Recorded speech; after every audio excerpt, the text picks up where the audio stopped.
My husband left me for being too heavy. Before I tell you this story, I want you to look at your hands. These hands that cook meals, that hold children, that wipe tears, that build homes. Now tell me, are these hands less valuable because the body they belong to got heavier? My husband thought so. He looked at me one evening, the mother of his child, the woman who had loved him for 6 years, and said, "You are not the woman I married anymore." And he was right. I wasn't. I was stronger. I was deeper. I was more real than I had ever been in my life. He just couldn't see it. My name is Sarah. And this is the truth about what happened when my husband chose his eyes over his heart. I was 24 years old when I met Michael. He was tall, confident, and had a smile that could light up an entire room. We met at a mutual friend's birthday party. He walked up to me with 2 glasses of juice and said, "You look like someone who deserves better company than the corner of a room." I laughed. He sat beside me, and we talked for 3 hours straight about everything: dreams, family, fears, favorite books. By the end of that night, I knew something had shifted inside me. We dated for a year and a half. Michael was everything I had ever dreamed of: attentive, caring, romantic. He left little notes on my mirror every morning. He remembered every small thing I ever mentioned. He told me I was beautiful every single day. We got married on a warm Saturday in June. White flowers, soft music, happy tears. Michael looked at me walking down the aisle, and his eyes filled with tears. "You are perfect," he whispered as I reached him. Perfect, that word. I would think about that word many times in the years that followed. Our first 2 years of marriage were genuinely beautiful. We built a home together, cooked meals together, laughed about nothing and everything. Then, in our 3rd year, I got pregnant. We were both overjoyed. Michael held my hands in the hospital when we heard the heartbeat for the first time. He cried. Strong, confident Michael cried like a child. "That's our baby," he whispered. "That's our family." The pregnancy was not easy. I gained weight quickly. My body changed in ways I had not expected. By the time our daughter Lily was born, I had gained nearly 40 pounds, but I didn't care. I had a healthy baby girl. I had my family. I thought that was all that mattered. I was wrong. After Lily was born, Michael changed slowly, quietly, almost invisibly. The little notes on the mirror stopped. The compliments became less frequent. Then they stopped completely. He looked at me differently, not with hatred, not with anger, but with something almost worse: indifference. One evening, when Lily was about 8 months old, I was standing in the kitchen making dinner. Michael walked in, sat at the kitchen table, and without looking up from his phone, he said, "You should think about joining a gym." I turned around slowly. "I just had your baby, Michael," I said quietly. He shrugged. "I know. I'm not criticizing. I'm just saying." He looked back at his phone, like he had said nothing important, like he had not just cracked something deep inside me. After that night, the comments became regular.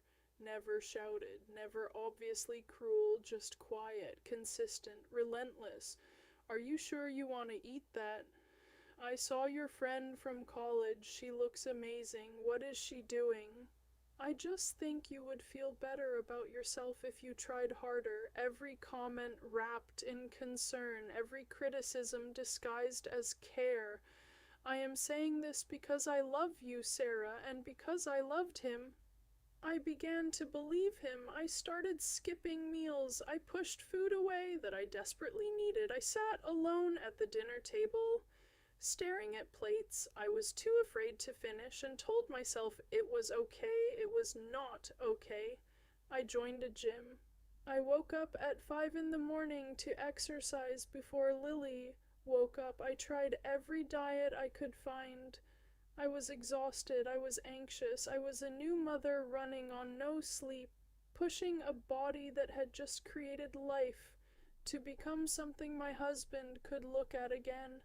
I was not exercising for my health. I was not moving for my strength. I was shrinking myself to fit inside the space Michael had decided I should occupy, and no matter what I did, it was never enough. Lily was 14 months old. It was a Tuesday evening, nothing special about that day, except that it was the day my marriage ended. Michael came home late. He sat across from me, not beside me, across from me, like I was someone he was about to have a meeting with. Sarah, he said, I need to be honest with you. My hands went cold.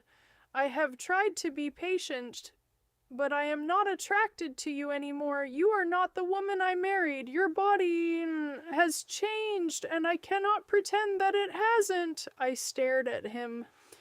This man who had cried at our daughter's heartbeat, this man who had called me perfect on our wedding day, this man who had promised forever.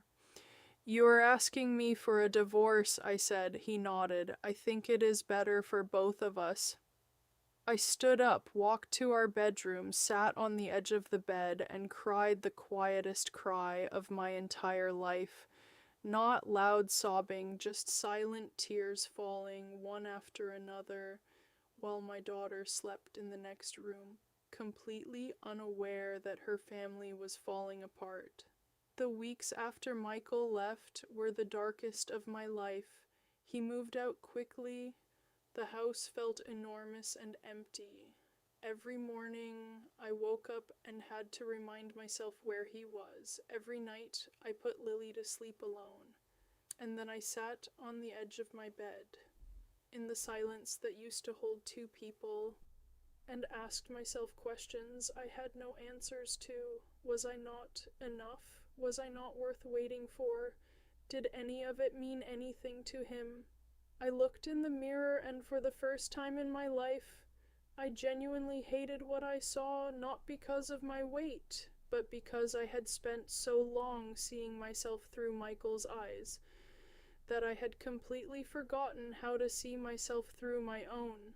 I stood in front of that mirror for a long time, looking at a face I barely recognized, not because it had changed so much, but because I had stopped being kind to it. I had looked at myself through the lens of someone else's disappointment, yet for so long that I had forgotten this face had laughed, had loved, had brought a whole human being into the world. I had forgotten that this body was not my enemy. It was the most loyal thing I owned. It had carried me through every hard day of my life, and I had spent months punishing it for simply being human. My mother came to stay with me.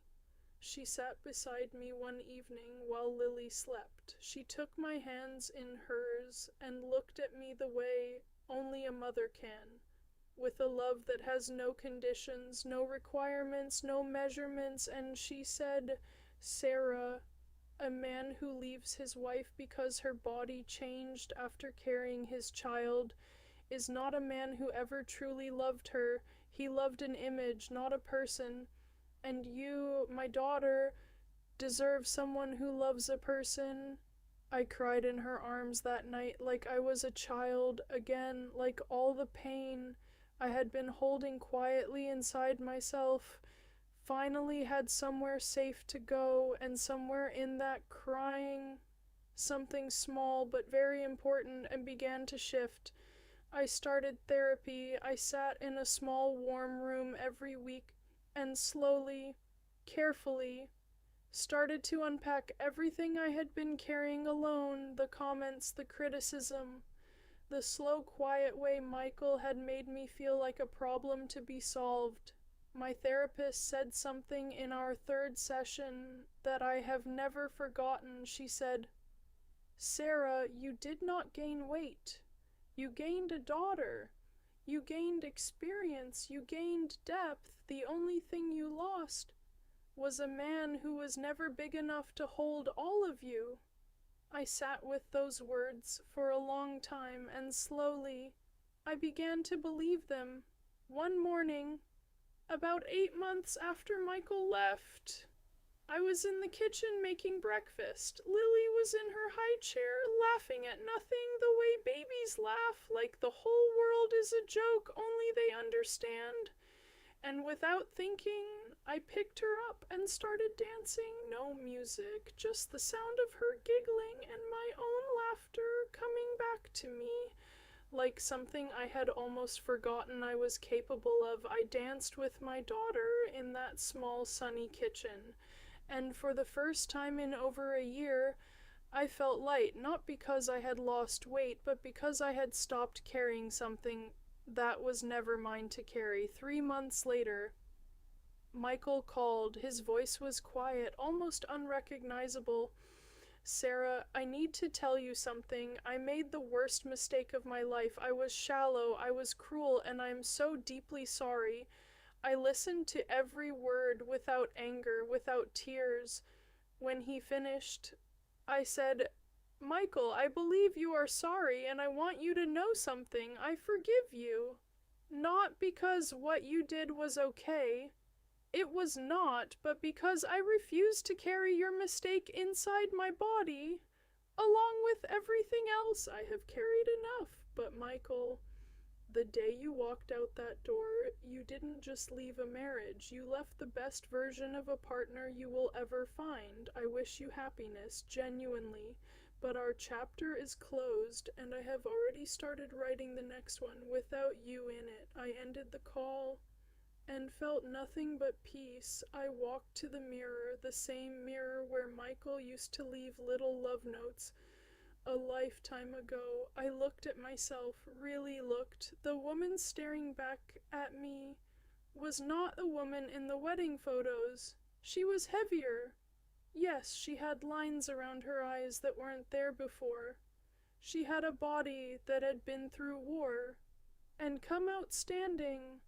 And she was, without any doubt, the most beautiful she had ever been. I smiled at my own reflection.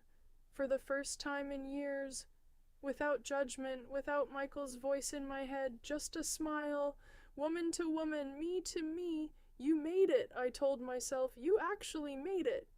My husband left me because I was too heavy. And he was right. I was too heavy with love for him to carry, too heavy with strength for him to handle, too heavy with depth for a shallow man to understand. So he left. And in leaving, he gave me the greatest gift of my life, myself. To every woman who has ever been made to feel that her body is a problem to be solved, hear this. You are not too much. You are not too heavy. You are not too anything. You are exactly enough. You always were. The person who couldn't see that was simply not meant to. Let them go and watch what happens when you finally start seeing yourself through your own eyes.